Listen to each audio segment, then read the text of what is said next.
Lawrence, I'm good to start, right?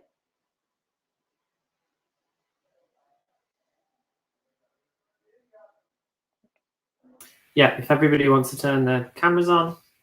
Yeah. Great. Well, hello, everyone. Welcome. Good morning, afternoon, wherever it is that you're joining from. Welcome to our session. The session is called Digital Divide in the Global South. Please do introduce yourselves in the chat. We would love to know where everyone is joining from. I am Jaya Jain. I am going to be your moderator. I am from the Rethinking Economics India Network. Venus, the Rethinking Economics India Network. And we are the ones who've curated this session for today as part of the Rethinking Economics Digital Festival 2021. This is one of the last sessions of the 3-day long festival. The Rethinking Economics India Network is the national chapter of the Global Rethinking Economics movement. We undertake collaborative efforts for teaching, learning, and discussion of a new and alternate way of economic thinking. Jumping into the session, the following 90 minutes, we're going to discuss digital divide in the global south. The theme is very broad sounding, we're aware, but we're going to focus on something that has somewhat become a fad in developing countries and the larger development in social space, that is digital inclusion. And within digital inclusion, today with this session, we will look to address a crucial but unfortunately and often overlooked question, which is how inclusive is digital inclusion really? Do the million initiatives that are in place actually have the impact that they're supposed to? Are the livelihoods of the most vulnerable really enhanced? Are these initiatives, which are primarily the brainchild of global north countries and global northwest organizations, are they indeed contextualized to the nations where they are being implemented? Or is it all largely a one size fits all approach? And more, we have with us a brilliant set of panelists. Starting with Benny, we have Benny Chugg. She is a research manager with the Future. She's interested in the systemic and consumer protection implications of the participation of non-financial entities in the financial ecosystem. We have with us Serena Natile. She is an assistant professor at Warwick Law School. Serena's research interests lie in the areas of gender studies, law and development, global political economy, finance and digital technologies. Shilpi Kapoor is also with us. She is the founder and CEO of Barrier Break and 24/7 Accessible Documents. These organizations focus on digital accessibility. Shilpi is an Ashoka Fellow and a recipient of PEDP Helen Keller Award 2008, and she's an accessibility evangelist. Shilpi is always looking for ways to make digital accessibility a priority. So, without much further ado, we will jump right into the session. Thank you so much for all panelists to join us. Right, just before we jump into this session, everyone who has joined us, do drop in your questions in the chat. We will, towards the end of the session, we have dedicated Q&A.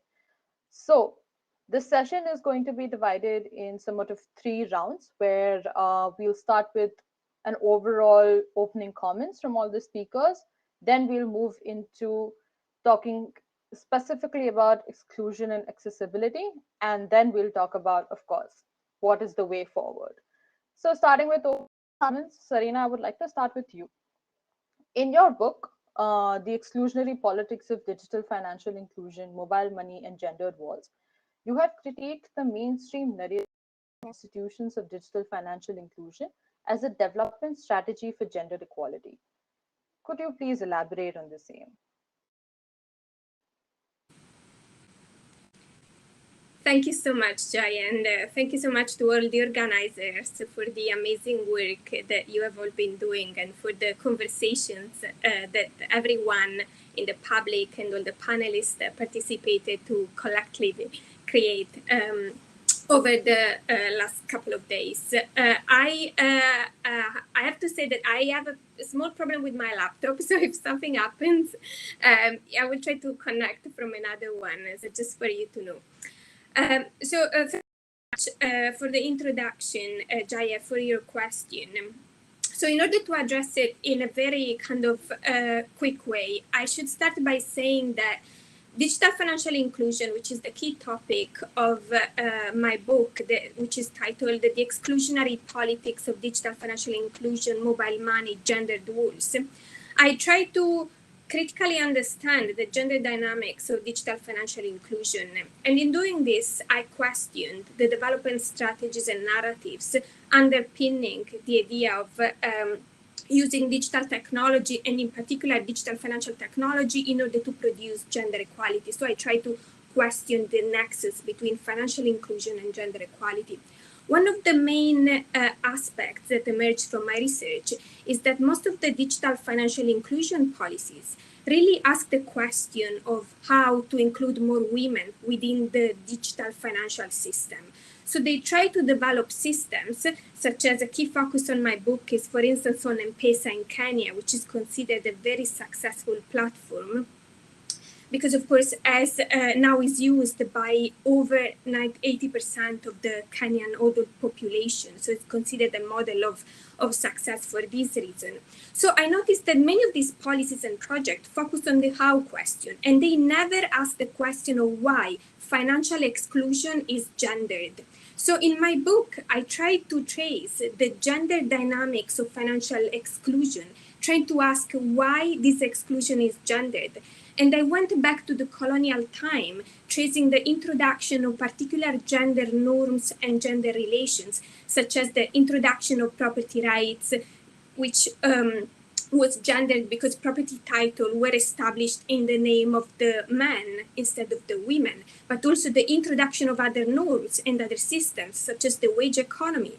The wage economy that was introduced during capitalism created the gender norm of the male breadwinner. Men had to go in the waged economy, so they were paid and they could have the money, so they had to provide for the family, while women had an increased amount of unpaid work because they had to look for the household, care for the children.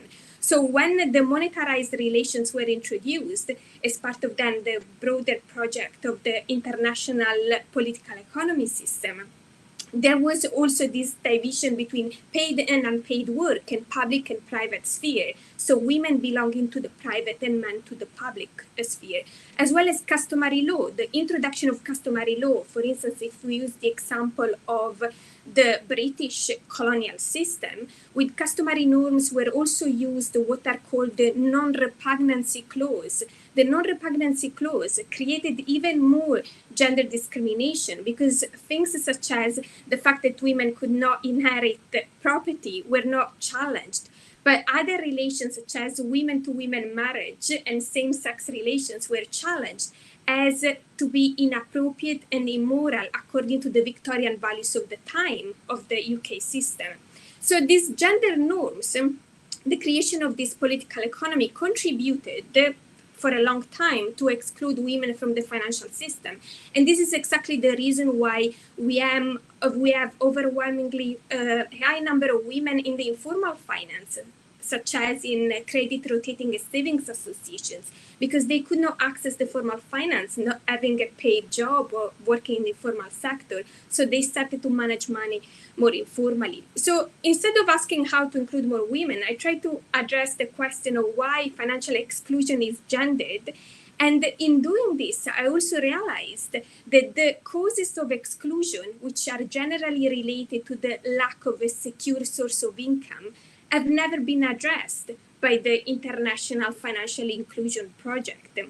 So this is also important in light of the broader development project that followed colonialism. In the International Development Project, going back, for instance, to Esther Bosrup's book, Women's Role in Economic Development, women were excluded from the colonial time. However, through the International Development Project, they were included in the development system only conditionally on the conditions that they could contribute to the economy. So So if they could, very good entrepreneurs, if they could repay their microfinance loans, or if they could contribute to the economy more broadly. And here we have also the narratives of gender equality as smart economics, for instance, that women are valued, not because gender equality is an important value that needs to be at the center of development, but just to the extent that they are instrumental to economic growth and to economic development. So according to this kind of logics, I realized how the international development project, and more specifically in this case, the policies of digital financial inclusion, are based on a logic of opportunity instead of a politics of redistribution. And I don't know if Florence could share the slide, the image I wanted to point out, if it's possible. No?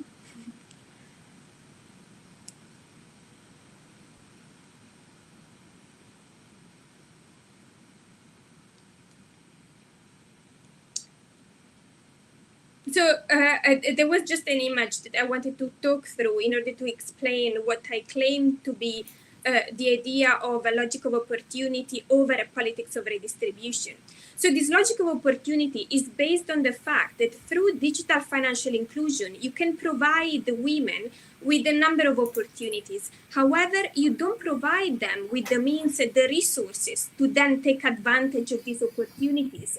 So because these digital financial inclusion projects are only based on opportunity, they don't provide, are not matched by redistributive policies in order to provide more resources and more support to women and actually the secure source of income that they will need in order to access finance. But there is also another consequence that I realized in my research, which is that by providing these new opportunities to access digital financial platforms, you also extract value from women, in particular from their unpaid work. So women are charged with the additional responsibility, not just to manage their lives and their households, but also to transform the opportunities provided to them through digital financial systems into success, in order to meet the expectations of the international financial system. And this is very much in line with what Chant called the feminization of responsibility in the development project. So sometimes digital technology, instead of facilitating this, can add a further layer of responsibilities on the shoulder of women. And this picture that was realized by Powell Kuczynski for my book really represents this. You can see a woman, this was specific on the case of M-Pesa in Kenya, bringing Africa on the shoulders, and this is exactly the expression of the narrative of gender equality and smart economics, that women are charged with the responsibility to save themselves, save their communities, save their countries as well, and improve development more broadly. And this is done without providing them with the actual support that they will need in order to do so. Thank you so much, Serena. That is a very powerful image, and I think it also gives us a very good opening and a very good context setting to the entire session. Now, I would like to come to Benny, and with Benny, I would also like to shift the focus a little bit to India. So, Benny, financial inclusion or exclusion takes different forms in different places and thus encompasses many practices. So, if we shift our focus to India, could you, through your work, discuss how financial inclusion is linked to social exclusion? Well, I think the question how financial inclusion is linked to social exclusion. Before I progress, can I get a sound check? Okay, perfect. So how financial inclusion and social exclusion are linked, I think it's worth many doctorate theses, but quickly kind of sharing a couple of thoughts that come to mind. It's hard to, I mean, there are multiple interpretations of social exclusion, but the two that I kind of hinge around are, one is social isolation, which is where you kind of get distanced from the society and there is the like the embeddedness in the society is kind of dwindling. And second is, of course, exclusion from social protection systems, where social protection systems are, of course, state orchestrated welfare measures directed at improving the living conditions of those who are living under financial distress and poverty, right? I think the first link, financial exclusion and social isolation, has been very well developed through the capabilities approach of Amartya Sen. Even if I try to paraphrase it, I'll do a bad job of it. But we do know that conversion factors are highly affected by lack of material resources or poverty. And how this is then tied to financial exclusion is that there is some evidence to say that financial exclusion is positively related to poverty, which is to say that if you are at a longer distance from formal finance, then likely you're also likely to be poor. And the exact relationship that has actually been kind of carved out is this, that formal financial inclusion can have negative effects on poverty, which is to say that can reduce poverty. Some very recent research on this was by Abhijit Banerjee et al. In 2019. They take an RCT which goes into the experience of small scale micro entrepreneurs who, when kind of exposed to microfinance, show enduring effects on their income. So way after the finance loan has ended, many years after that, about 6 years after that, there is a positive and significant sizable rise in income. So there is some kind of evidence to show that when people kind of interact with formal finance, the possibility of graduating out of poverty also increases. However, I think I wouldn't want to kind of wrap this point without discussing evidences on the other side as well, right? And I think that's what's kind of interesting for our discussion today. While on the one side, we're seeing positive effects of microfinance in kind of providing enduring rises in income and therefore reducing poverty, throughout Southeast Asia, it's also very, unfortunately, very I don't want to say established because there are not those many empirical studies, but it is an open secret that microfinance, for instance, always is not always good, right? So it is not an unbounded good or an unadulterated good. It requires some preconditions. And I think one way we see that pan out is in the case of women, where a lot of microfinance lenders tend to cater women because there is higher social collateral and the kind of repayment rates among women lenders, women borrowers are quite high. But we do know that there is a very big problem in tracking whether the loan is being used by the woman herself or the household.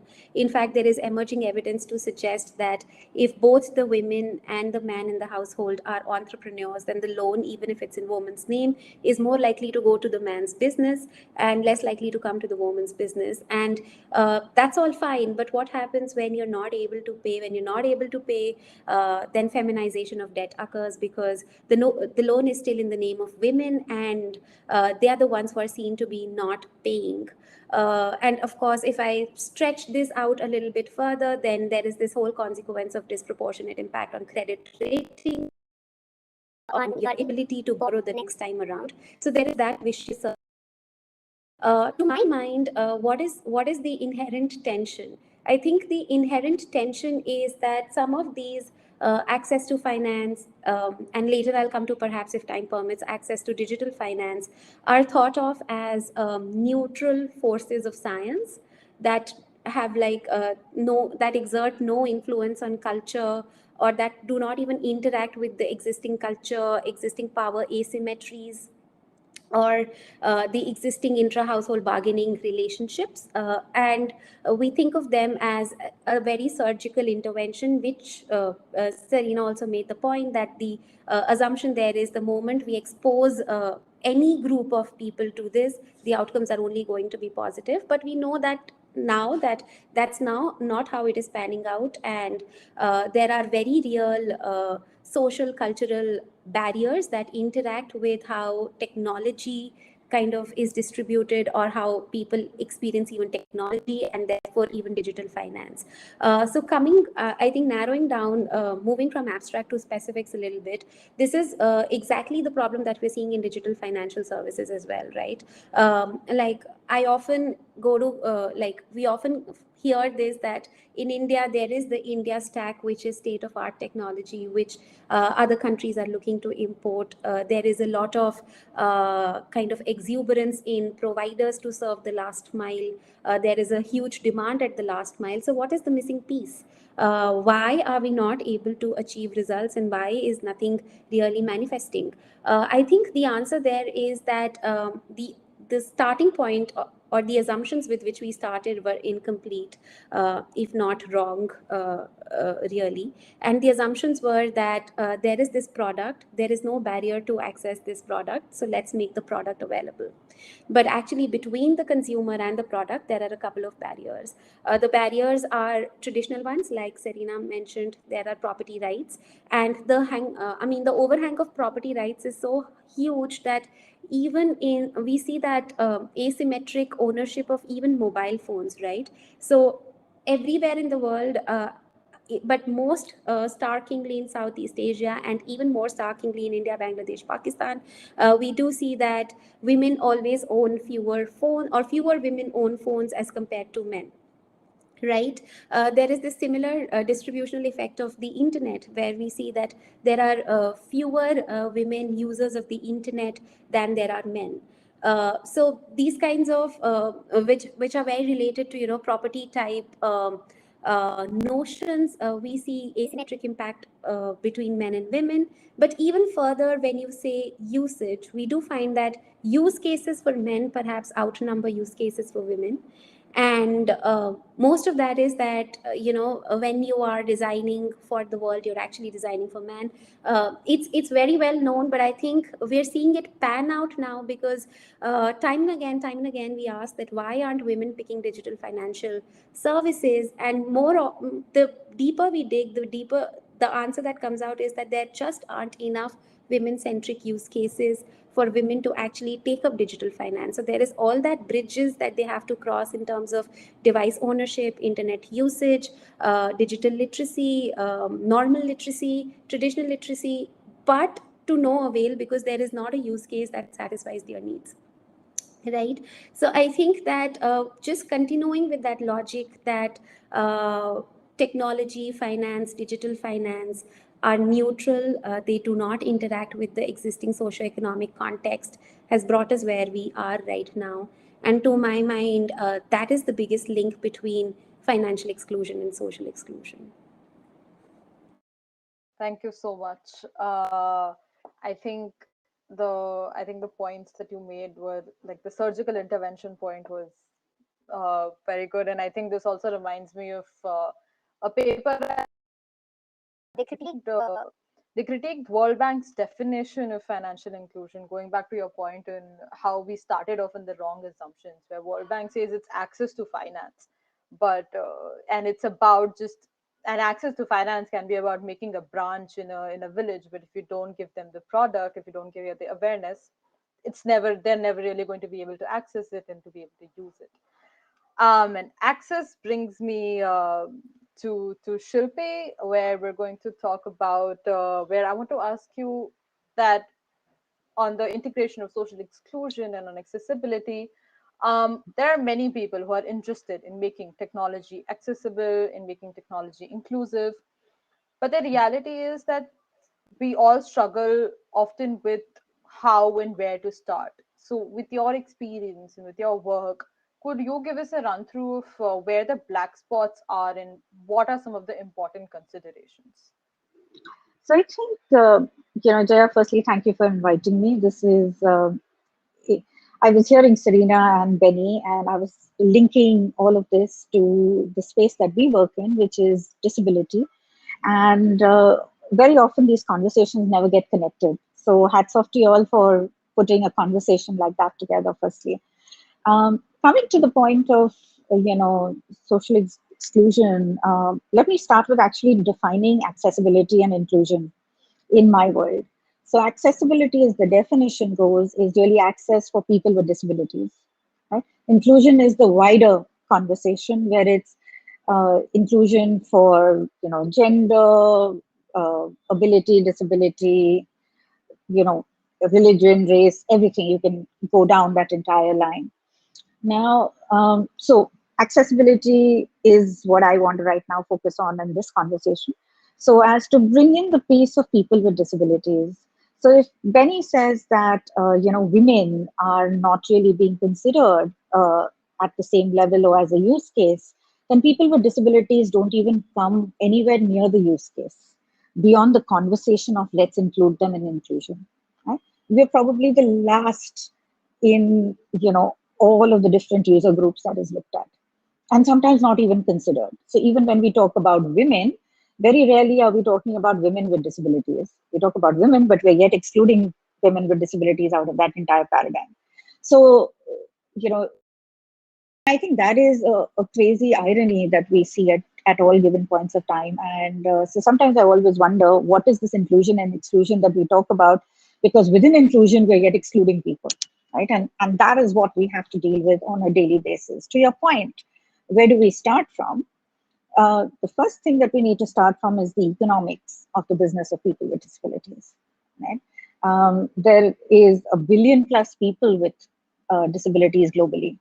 1 billion plus, but never really accounted for and never really thought of as when we start building something or we start a program or we even think of a policy. Always the last that comes in. There is a Gartner report that says that the disposable income of disabled people worldwide is $8 trillion, right? That's a huge amount. It's probably, one of the larger economies when you look at 8 trillion as a number. But again, anytime you talk to any business owner, you talk to any government, when we talk about people with disabilities and inclusion and accessibility, we have to remind them that we have to talk about this topic. It doesn't come at point of recall. Most of the time, that's where we have to start from. We have to understand the actual statistics and the actual economics of this, which is something we never discuss, right? We just come down to empathy and sympathy and all of those charitable modes rather than talking about the business of it. Because till we don't look at the business of it, it is always going to be dole, it's always going to be a handout, and it has to become more than that, especially in the global south, right? The global south does not see it in a similar fashion. Obviously, we've started to see organizations talk about inclusion, and disability has become, specifically in the last couple of years, if I was to put it as the in conversation to have. You have to talk about including people with disabilities if you are an organization focusing on inclusion. But what do we need to do that? Firstly, we have to allow people with disabilities into the door, which is not something that we do, right?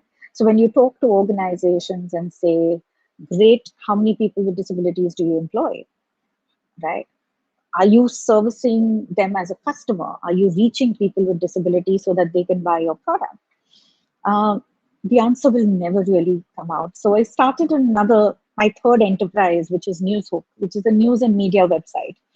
And we were supposed to fund ourselves from advertising revenue, right? And advertising was supposed to be not about disability-related products, but everyday products that disabled audiences need. They need clothes like you and me. They need to buy food like you and me. They need to buy groceries like you and me. They need to bank like you and me, right?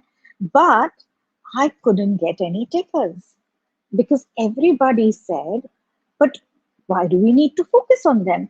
The return on investment of us focusing on them is not there for us to be able to make this happen, right? So we need to start by including them really as our customers, really as our employees, really as the population that they are, that has income. And forget them, their friends and family around them has income, right? So it's a very loyal base, right, that we talk about. So we say if you have a child with a disability and you bank with X bank, obviously the parents are also going to bank with that bank just because they realize that this organization is supporting them, and obviously everybody wants to be in the same financial platform, etc. But you don't see that coming together. Why? Because the banks are not putting out their hand and saying, come, we'd like you as a customer. I just had a call from yesterday, this woman who has a mobility impairment, and she called to tell me that she started a non-profit, but her bank is not willing to let her sign or use her thumb impression. And they're saying the only way we'll allow you to use a thumb impression is if you come to the bank yourself, personally. And she is on a wheelchair. And she was like, Shakti, how can I every time go to the bank? Right? And this is a very reputed bank. So the only thing I could tell her was, you need to go to some lawyer and you need to see what they're going to do about this. Now, when you see it in that perspective, you suddenly start to realize that the conversation is very different, right? And exclusion has to be looked at a much larger level. Sorry. And if we don't look at exclusion like that, we will never really get inclusion, because we really don't look at all the different user groups. Right? So I think that's where we have to start. We firstly have to understand what's that definition, right? Who are those groups? And when we look at all of those groups, we have to take all of the subsets of those groups along with us, right? And not put them aside. So I think that is where I would want to start, before we start talking about what you actually do to implement it. But that's where it would start for me. Thank you. I think that gives us all a lot of food for thought. Now we'll move to specifics, where we will dedicate this next 18 to 20 minutes specifically talking about the research and the work that all the three panelists do, and we'll also touch upon the digital divide between the global north and the global south, and what the different aspects of this digital divide looks like. So we'll also try to touch a little bit upon policy. We'll of course talk about industry and commenting on colonial hierarchies. So starting with you, Benny, drawing from your research with the future of finance in, could you walk us through some ways to be more approachable to the financial,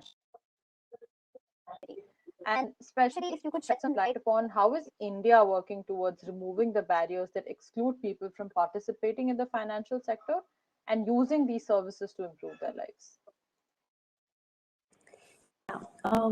So to the first part of the question, which is how do you actually approach the financially excluded? I think there's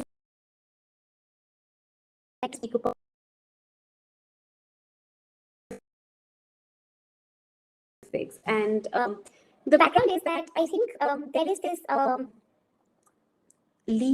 there is this exuberance that I am not able to explain, which says that technology will solve it all. And as much I appreciate and our lives are better for it, even finance is better for it. Like the turnaround times have gone down significantly. Scaling up of financial services has been made possible. It's hard to imagine a pandemic like COVID without digital finance. So all of that is well in place. But to think that in technology we have found a silver bullet is an assumption that we needed to challenge a couple of years back, but many of us are seeing it challenged on the field day in, day out now, right? So I think that a couple of things there is, how do you reach the financially excluded? I think in terms of best practices, there are 3 or 4 things that come to mind. The first one is make it digitized, but do not displace offline touch points, right? Online needs offline is the first kind of learning there. This is how you reach formally financially excluded, because let's say that participation in the digital economy still continues to have some positive costs. So digital economy is not costless to participate in. And if you have to reach the most marginalized, you're not in a position to externalize those costs onto them, right? For the very position that they're in. And therefore, you cannot expect that everybody has an affordable, reliable access to digital. and offline touch points then become supremely important. I just want to kind of, not a financial exclusion example, but something that we've been discussing a lot in the circuits simply because of its relevance, is the whole rollout of the CoWIN app, right? For a couple of months, there was this huge kind of, again, exuberance behind CoWIN app. It was supposed to make registrations easier, all of that. But when the numbers came out from the ministry around 15th of June, we realized that the online app-based registration mechanism was good for only about 15% of the population, but actually 85% of the vaccination drive was conducted through on-site offline infrastructure, where there were camps by various functionaries and by various volunteers of the government, and people were being inoculated without a prior digital booking of the slot, right? And the proportion was that high that 85% availed of the on-site offline registration and inoculation mechanism, and 15% perhaps we guys participated in the online registration mechanism, right? So I think the big lesson is that if we have to reach the last mile, if we have to reach the most marginalized, we cannot even imagine displacing offline architecture. If anything, there may be a case to be made that we need more of it, but online cannot survive without offline. That's the first learning. The second learning is perhaps let's be more ethnographic and less technocratic. And what I mean by that is, I know I've bashed technology a lot. My day job tells me there are tons of advantages of technology, which I'll come to in the next point. But the idea is that we are very disjointed from the grassroots in our imagination of what technology can do. And we need to feel the grassroots, we need to experience the grassroots a lot more. And the idea should not be for the grassroots to adopt to technology, but for the technology to adopt to the grassroots, and extract learnings from how people live their lives and then shape accordingly. Like, the technology should not be an end that the last mile is digitized. Technology should be a vehicle that the last mile now has better access to social protection, to financial services at a better rate. And that's thanks to technology. So I think we are getting confused. We're conflating the ends and the means a little bit when we're talking of technology. I'll give you one example. There is a lot of promise of what technology can do in finance, what we call fintech. One example would be the alternative credit ecosystem, right? Where it is that many of us are formally excluded, which is to say that either we don't have a relationship with a formal finance provider, or that relationship is very thin. So I go to my bank just once a year to withdraw one allotment. There is no real rich history or no rich transactions between bank and myself, and therefore when I don't have any financial history, it becomes very hard for a lender to lend to me, because financial history is the information on the basis of which credit decision is made. And that being the context, income alternative lenders, where the promise is that even if you're new to bank or if you're excluded from formal financial system, we will use alternative data points about you to deliver credit to you, right?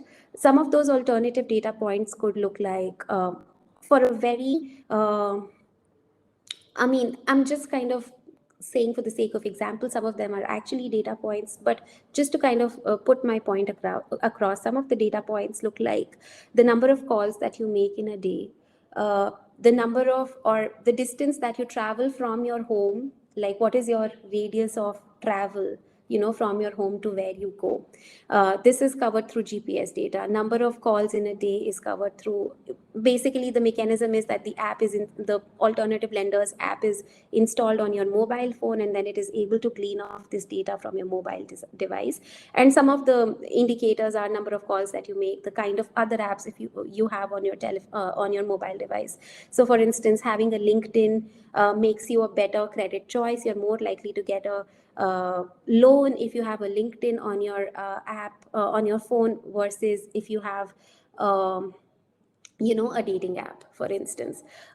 If you make more calls in a day, then you're more likely to get a loan, as opposed to if you are conservative in making phone calls. So these are some of the parameters. Now let me contrast this to the findings that we have found. Very recently, we conducted some qualitative studies with Dr. Leena Sohn, who's a gender expert. Actually, we commissioned some research to her on gendered use of mobile phones. What we did was we went to 60 microfinance borrowers, and we kind of quizzed them on how they used their mobile phone. Let me give you some findings. Some findings were that almost nobody made calls to commercial calls, right? So calls for business were close to zero among women borrowers. Calls were mostly to family members. Social norms said that it's best to use mobile phone only at home. So most people, most women were actually shy or self-censored in using the mobile phone outside the house, right? Not many made many calls. Most of the information, or most commonly used kind of app, was really WhatsApp or YouTube. Now, contrasting this with the data points of alternative lenders that I just told you, what is happening is that these technological assumptions are falling flat in the face of gendered use of mobile phones, right? These women don't make a lot of phone calls.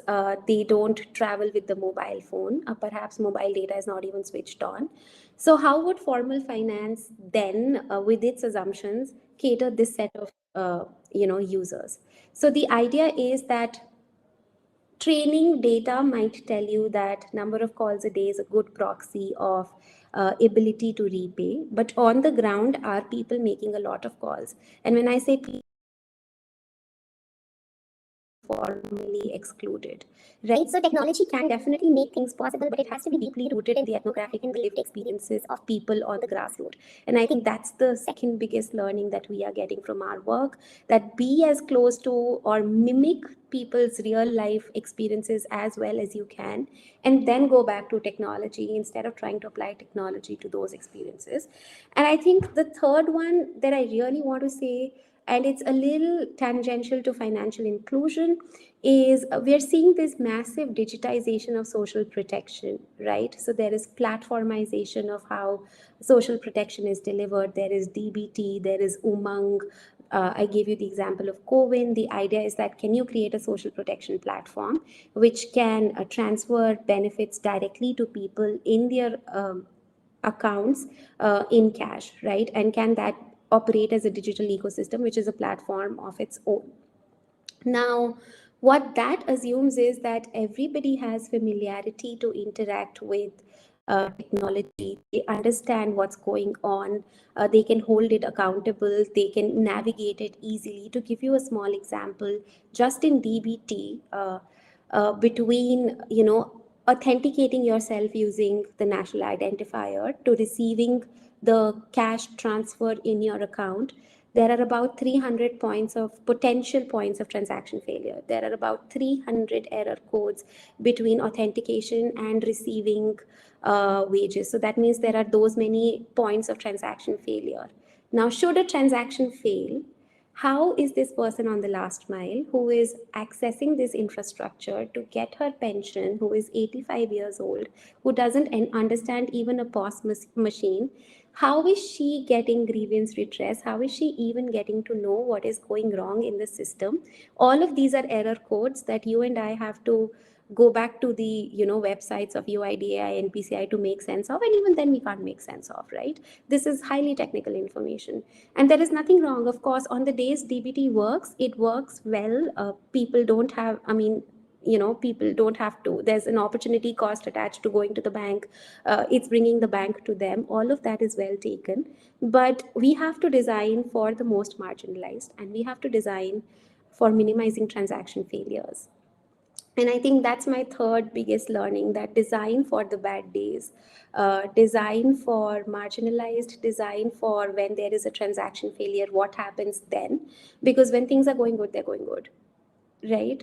I think these are the three important lessons in how do you reach the formally excluded that we have uncovered in our work.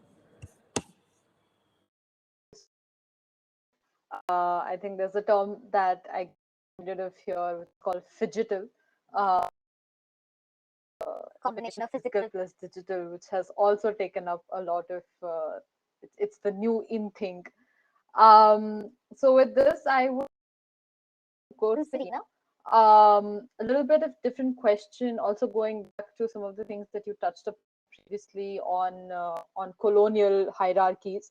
I want to ask you that as the development gap, and ironically so, but has widened between the countries of the global north and south, could you comment on how colonial hierarchies pose barriers to digital accessibility in the global south? Because the problem is not only digital divide between the global south, there is also problems that we're looking into about digital divide within the global south countries. Thank you so much, Jaya. Can you hear me properly?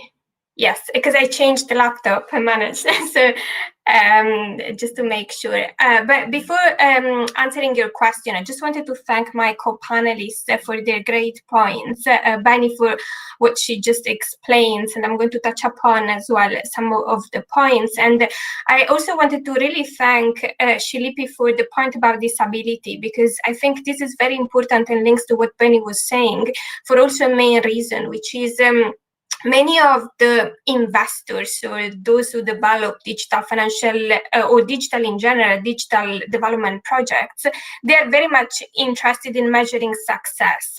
But we know that this measure of success is generally aimed at demonstrating that the funding used, the investments made have been productive in a way.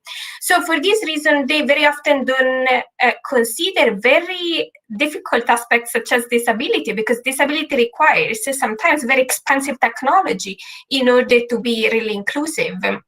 So this is kind of, hidden from the measuring then of success. While when you use gender equality as a very simple dichotomy between men and women, it's much easier to demonstrate that, this technology is inclusive because we have an increased number of women using it.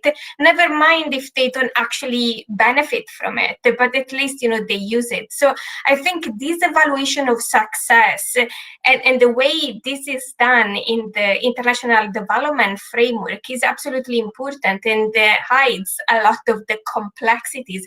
And disability is a very important one, because we are seeing this now also with pandemic, how not inclusive technologies are, and they are not really facilitating a lot of what people claim that technology is actually doing. So I think this is very important, and this goes through different digital platforms, AI, and many others that of course embed a particular norm, which is generally very male, white, able, educated kind of norm, and technology as that norm embedded as well. But just going to your question, which relates to this, I just wanted to place some of Benny's points in the broader political economy context. So Benny also mentioned the fact that digital technology is often considered as a quick fix for many structural problems, but this is not actually the case. And we always need to think that the process of digitalization was built upon a very asymmetric, unequal system. So to go to your question, Jaya, it's difficult to claim that there is a broader gap now in terms of developing, just because we don't really know what development actually means. It can have different perspectives and different approaches according to, of course, different indicators and different perspectives. So particularly, if you think about development in the old fashioned mainstream way of, industrialization, economic growth, and these kind of ideas, we also know that development refers is a much broader concept that has been discussed widely by my co-panelists before. So I don't think that the development gap is widening, but for sure the inequality gap is widening. And if Lawrence can just share my second slide, apologies Lawrence, I just want to show this very quickly on measurement, what we are talking about when we talk about global inequality. And the reason for this is that if we think about the process of digitalization, so the digital gap, right, being built on a system which is very asymmetrical, this also means that if we don't address those inequalities already existing and being there, it's very difficult for technology to solve those problems. So what technology does is or to reproduce those inequalities or even to exacerbate those inequalities. So if you look at these maps, you see like a map which is shaped according to the world population, and then you see a map which is shaped according to personal wealth, and then there you can see the inequality that we are talking about. So any problem of digital exclusion is actually a problem of maldistribution, and this is a maldistribution of power, this is a maldistribution of wealth, this is a maldistribution of responsibility and risk. And technology is also an instrument of maldistribution or possibly distribution. So we need to be very carefully to see how development measures in terms of digital inclusion are used. Because if they don't address this maldistribution, they would just reproduce the status quo. So just to answer your question, Jay, about the colonial legacy of this, we always need to think that colonialism is actually the beginning of the international economic system. But colonialism created an asymmetry of power and wealth because, of course, it could exploit unpaid work through slavery, could exploit and extract resources through the exploitation of territories and the occupation of territories by colonizing them. However, when after all the fights for independence of former colonial countries, the agreements of post-independence never, and we know this because we have been talking a lot about this, there was never an agreement, for instance, on reparations or giving back all those resources or those forms of exploitations. But even the creation of the new international economic system dominated by particular Western states and with the creation of the Bretton Woods institutions such as the International Monetary Fund and the World Bank, they didn't really give a voice to those former colonial countries as much as, Western countries, richer Western countries had the voice in defining these institutional dynamics.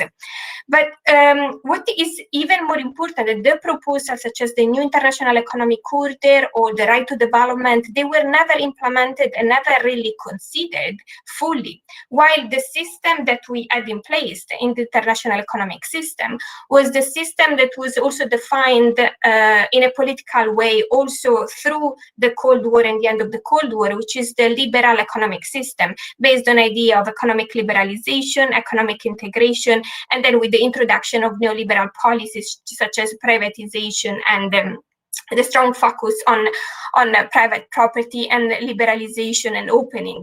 So all of these norms and narratives are the narratives that also are driving, in a way, the digitalization process. And this is extremely important because when you introduce a logic of development that says we can transfer knowledge in terms of technology, we can teach knowledge in terms of technology, but we are not going to give back all the resources that allowed us to develop that technology. This is extremely problematic because you don't have the system of redistribution that would equalize and then build the digitalization process on that system. So what we can think about digital technology to do is to embrace this more redistributive approach in terms of strong taxation of tech company and through the money of this taxation to be redistributed, to have a little bit less focus on profit-driven digital development projects and instead make some of these platforms more public in terms of allowing access. Because we know that with privatization and property rights also comes control in terms of intellectual property control. We have seen that with the vaccine also in the panel yesterday, and also in terms of knowledge more broadly. But of course, these instruments have been developed according to particular interests. So for instance, grassroots medicine development, or even, some of the digital systems and the new kind of ways of using digital technology that have been developed at the grassroots level, they are not protected by intellectual property because this is outside the kind of framework that people use technology for their needs and not to kind of have their property rights protected. So we always need to think that the digitalization process started not on a neutral territory, but on an extremely asymmetric territory where there was a dominant system of power relations and unequal economic system. And something else that also we need to consider is that we know that digital technology, as in terms of international economic actors, is strongly dominated by transnational corporations that can, of course, define some of the rules how to access technology. And there was a lot of debate in terms of allowing access to the internet through social media such as Facebook, and then to what extent this can be biased and not really providing like a really open platform and access to the internet itself. But this is also as a colonial legacy, because at the end of colonialism, after independence, the agreements that were done were that the companies that were already in the colonial, in the former colonized countries had to be compensated. So we're not Western countries compensating former colonial countries for the resources that they extracted, but were many companies to be compensated by the newly independent states. And this, of course, contributed to create the transnational corporations as a particularly powerful actors within the international economic system. And this is also because they generally act in a very gray area. And we see this for big tech companies, that sometimes there is a lot of uncertainty about where they need to pay taxes, where they are, if they are accountable to countries where they develop particular projects, so they need to be just accountable towards the state where they are registered and have their jurisdiction. So all these gray elements of regulation has not been done really to protect the interest and making these companies accountable. And this is, of course, a counter-redistributive and goes more towards that logic of opportunity that I mentioned before, that does not really contribute to equalize and create fair equity in the system that we can see there in the map, that does not really mirror the wealth distribution, doesn't mirror the distribution of the population. So yes, I think these are my key points here. Thank you so much, Serena. I think you also touched upon some points that another session out of, where we wanted tech and service, how that plays out, which is an entire other ball game. And if we ever do a session for that, I think we would love to have you talk about it as well. But from here, I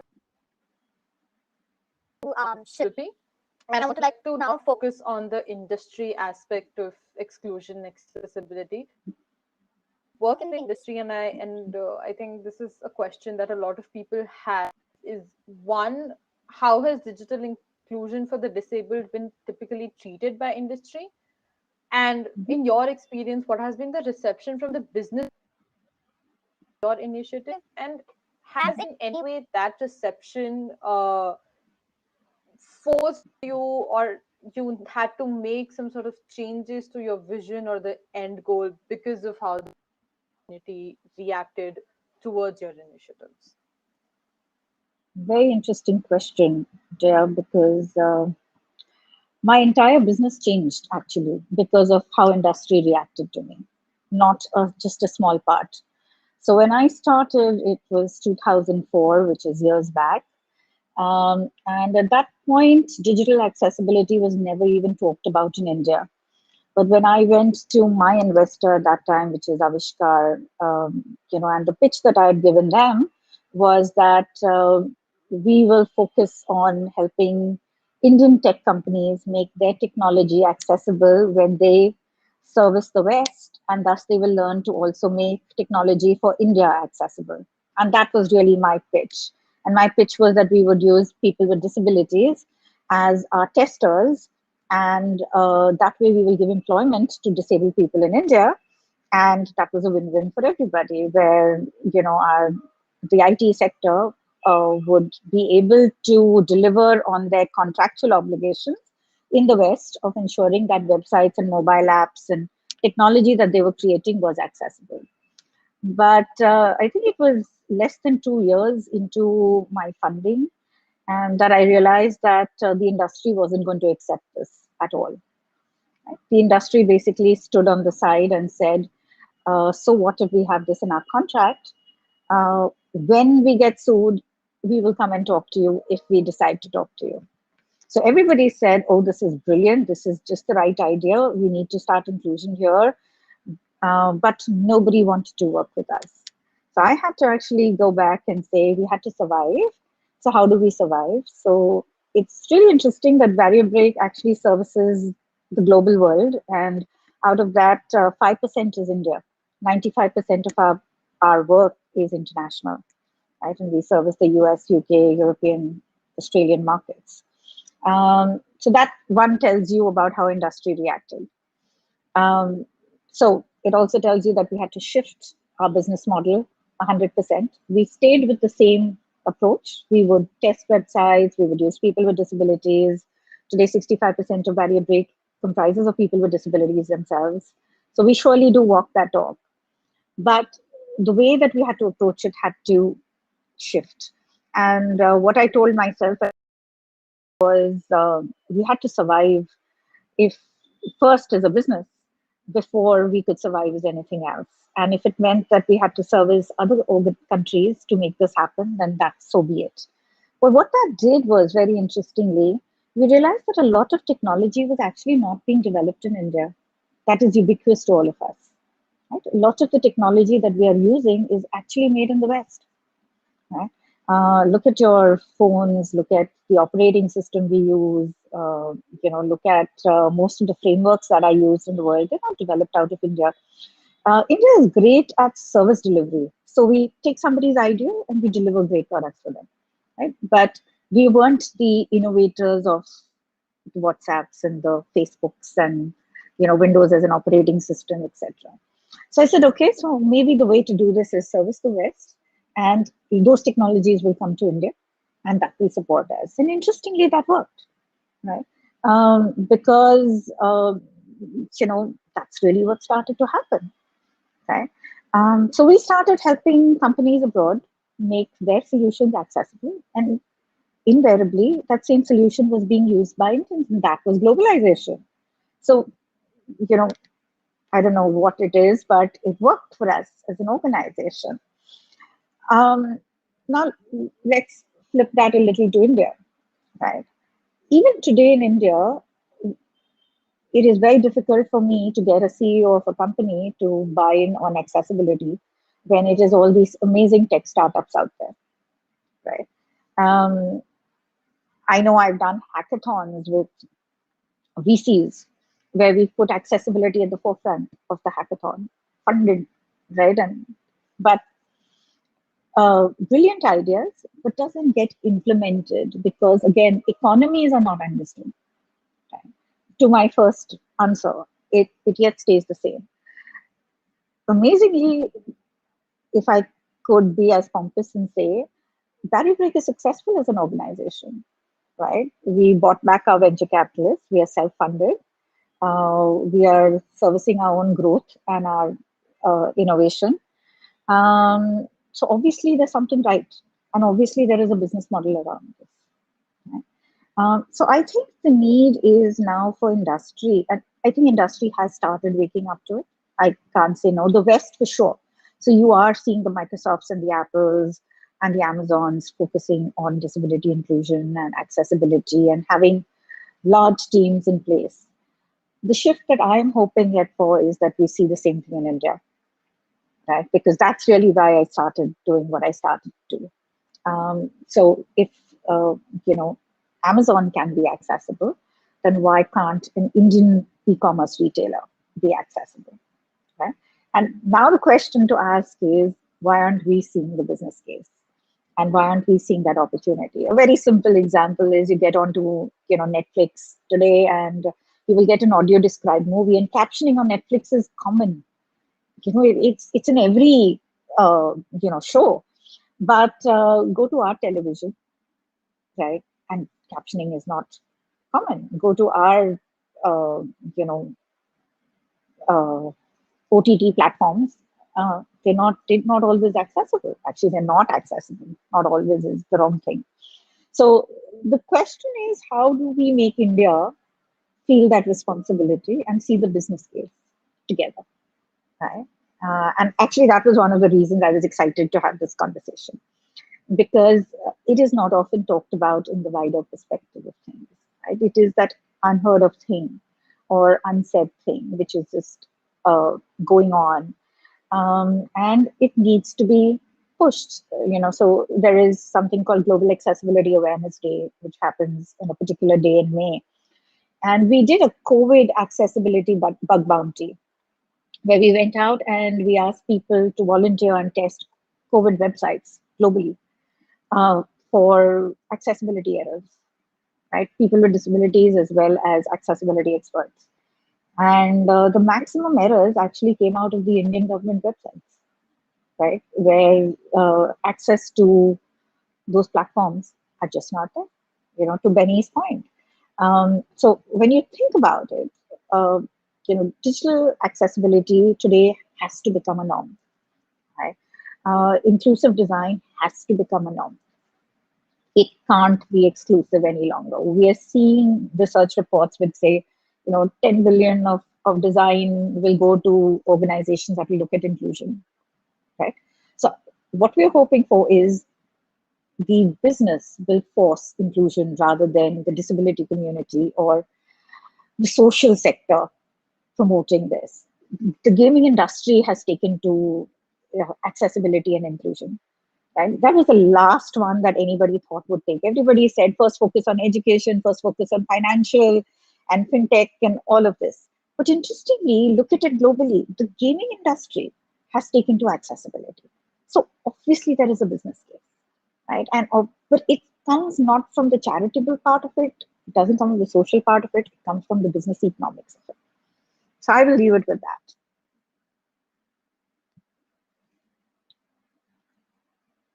Thank you, Shilpi. That's inspiring. I hope I'm audible. I think my internet shook a little bit in the between. Okay. Now I would like to move to the last part of the session, just before the closing remarks, and we will talk about the way. And I would like to start with Serena here. Serena, drawing from your expertise in law and development in social legal inquiry, could you throw light on how could civil societies and NGOs ensure regulation of these digital spaces? I think a little bit of it ties to what you have said before, but if you could elaborate a little on how regulation of digital spaces could be ensured truly inclusive.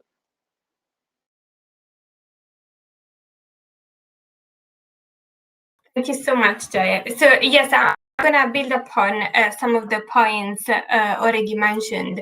And also, from one of the projects I'm coordinating at the moment, which I will add the link to the chat later, because there are also some resources that might be helpful for the people who are listening as well, which is a feminist recovery plan for COVID-19 and beyond, learning from grassroots activism.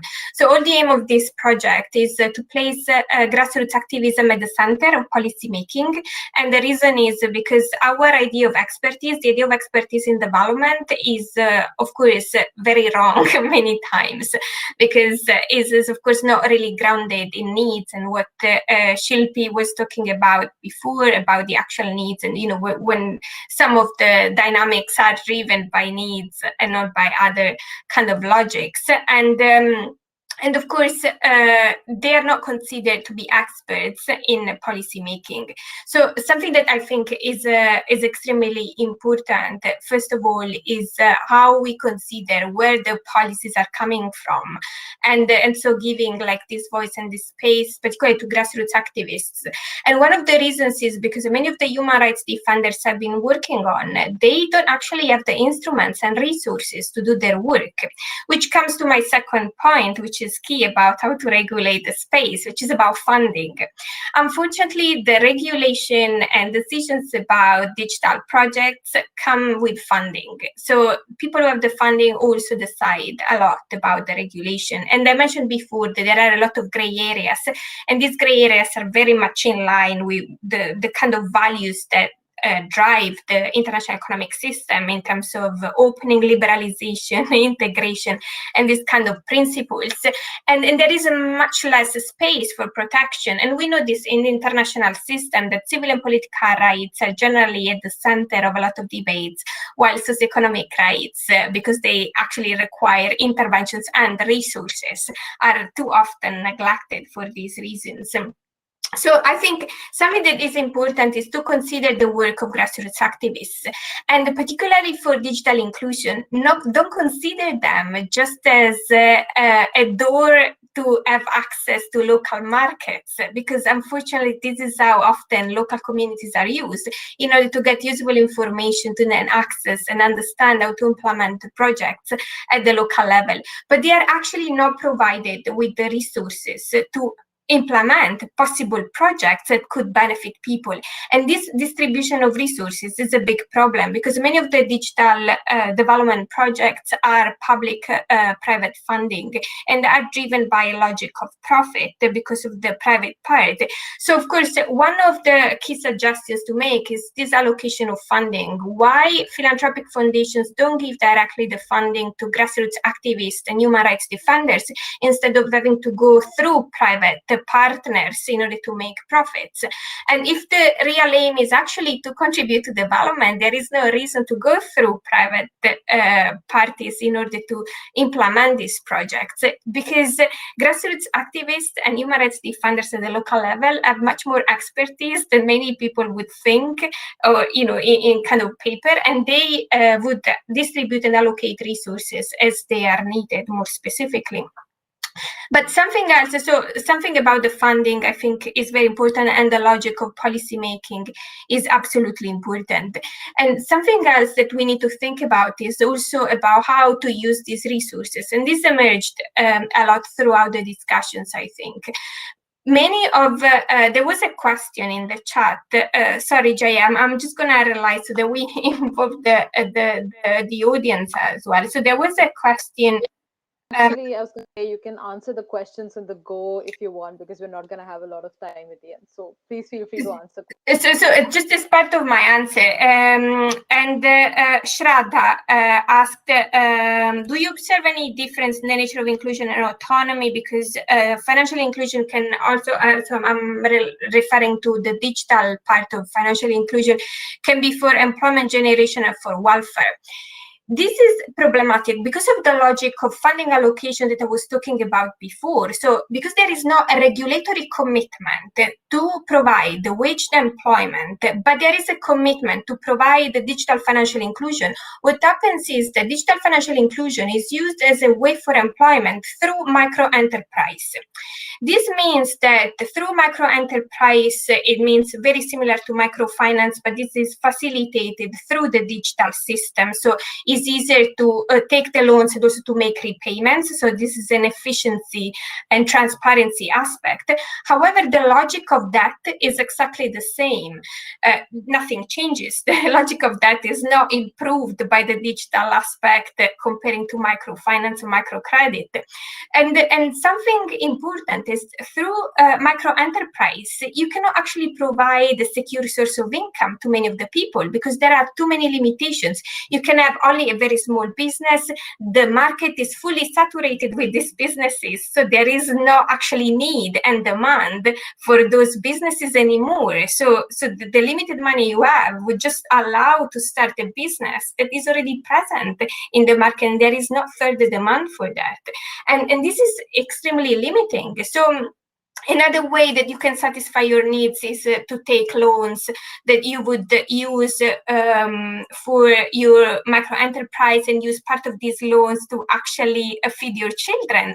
And we have seen all these dynamics before, how the money are actually not often used for basic needs, but these basic needs should be provided and not be depending on the digital financial inclusion system that aims at other aspects such as employment. So there is no commitment on waged employment, as what I mentioned before. A key reason why financial exclusion is gendered is because of the lack of access to a secure source of income. People don't have enough money to have a bank account, full stop. That's the reason.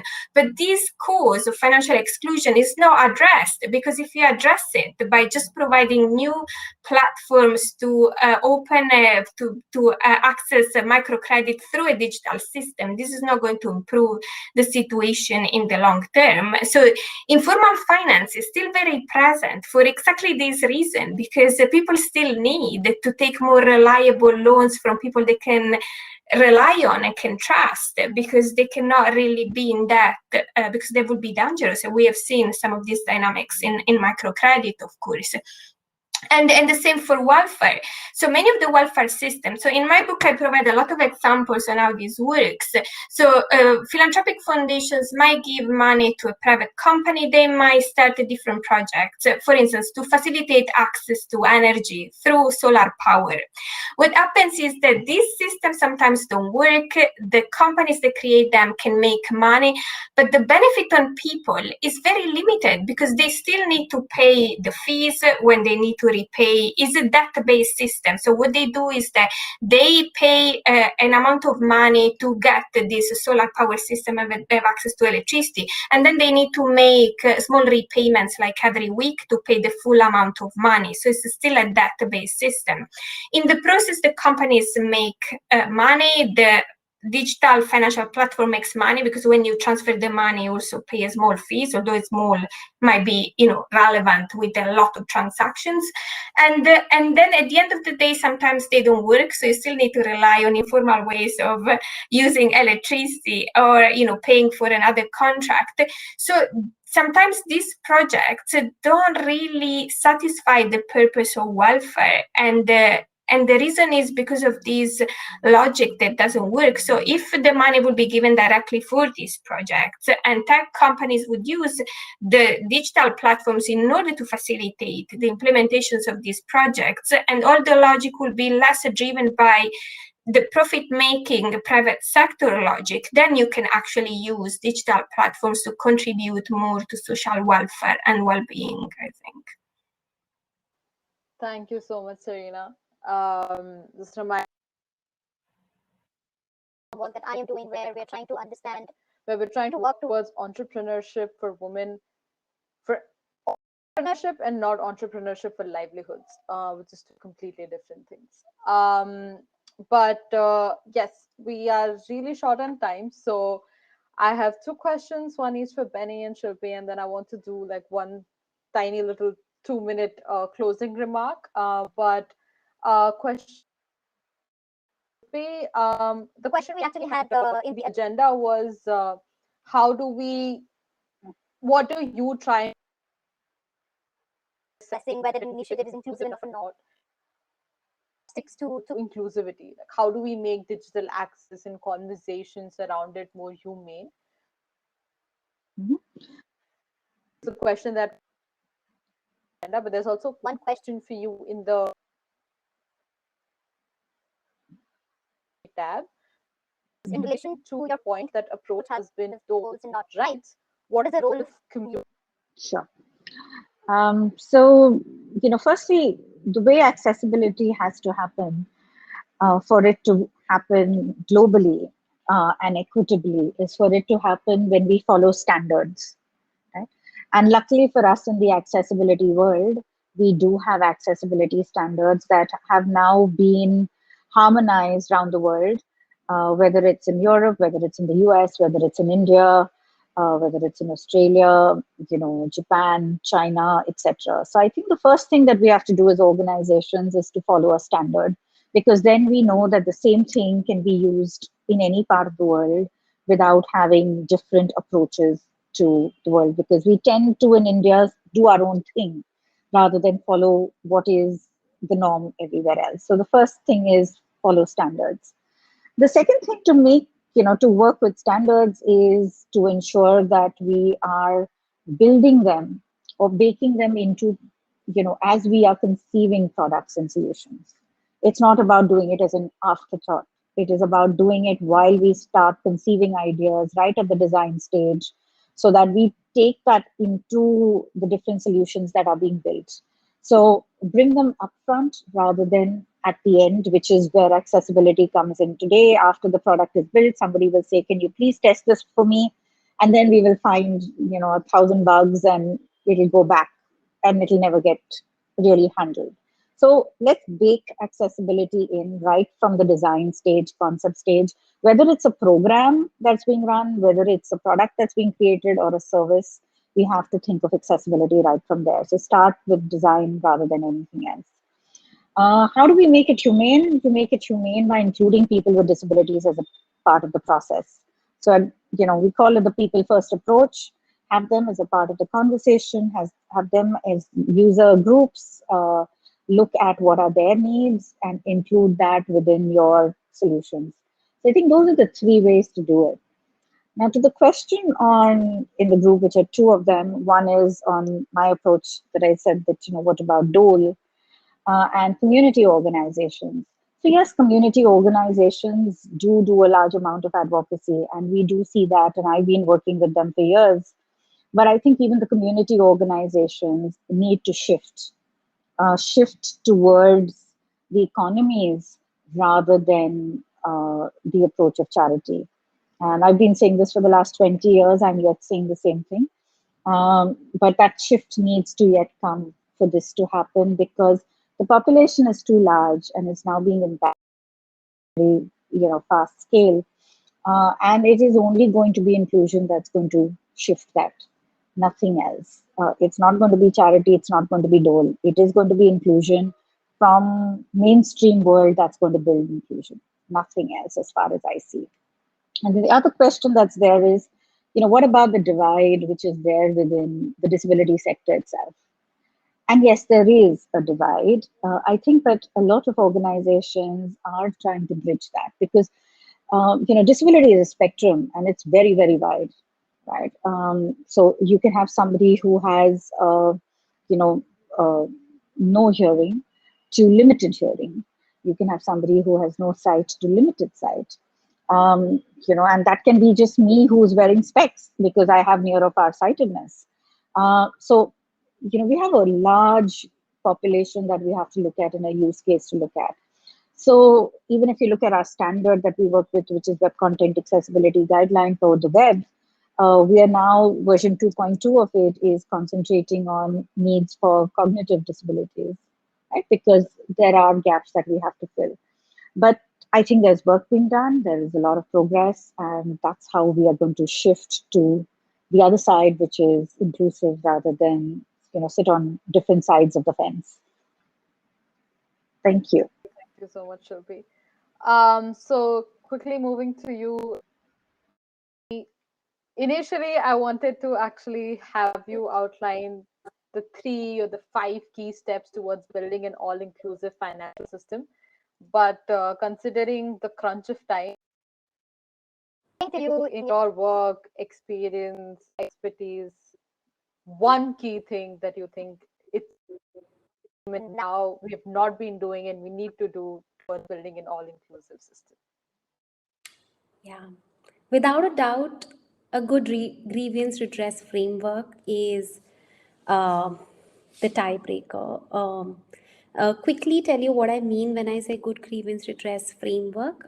It should crowd in grievances, it should crowd in voices, which is to say that it should be active, it should proactively ask people about what their experience was. I think that when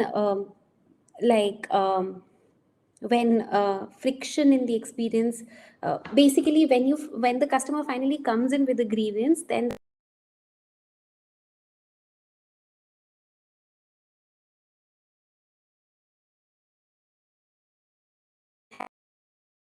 is not been able to be resolved by the system. So grievance itself is not a way to go wrong. And so how do you even kind of preempt that grievance from, avalanching into a complaint, the discomfort from kind of evolving into a complaint? You have active feedback loops where you just ask users for their experience, you see where the drop-off points were, and you actively try to kind of optimize your user experience. I'll just make one tiny point on grievance redress. It's just not enough to have a great seamless user experience once the user enters into the grievance redress mechanism. So the grievance redress mechanism also has to be inclusive, accessible, and this goes to the point in the chat as well.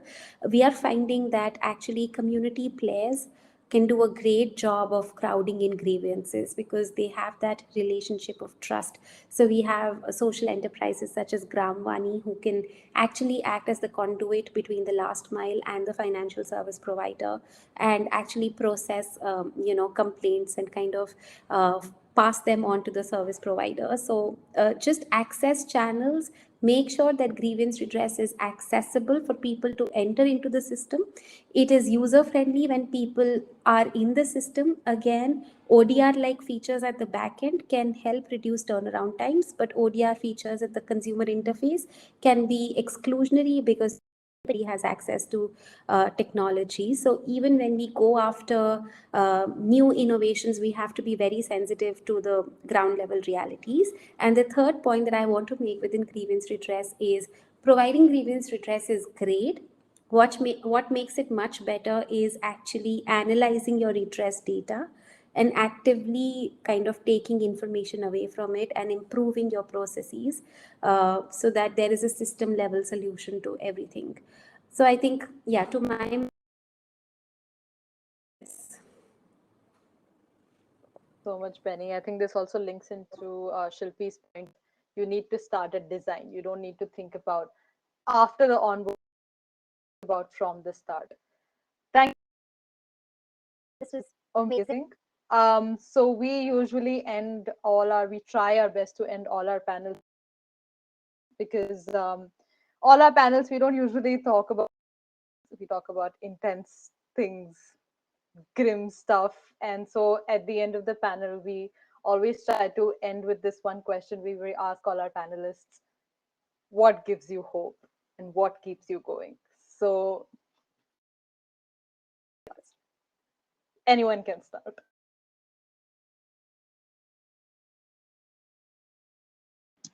Seeing a person with a disability be able to do everyday things gives me hope.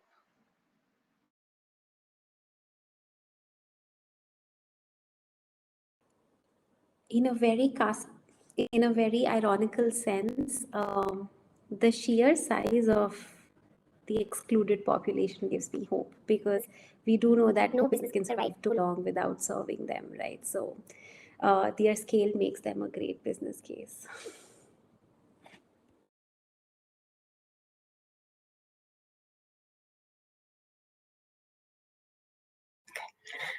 For me, I think all the grassroots movements and the of solidarity networks that I could see through the project that I was talking about on the Feminist Recovery Plan, and how much bringing together all this strong energy, and I can see the same in my students in a way of them protesting for the social justice and this. I think that's probably the reason why I love my job, because I always can see some hope through the eyes of my students and actually the grassroots activism that they do in their life.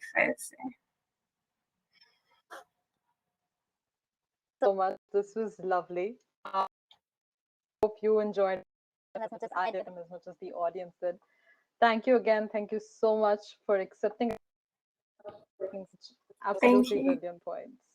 Thank you so much. Thank you for inviting us. Thank you Thank for you. having us. Thank you. Thank you so much.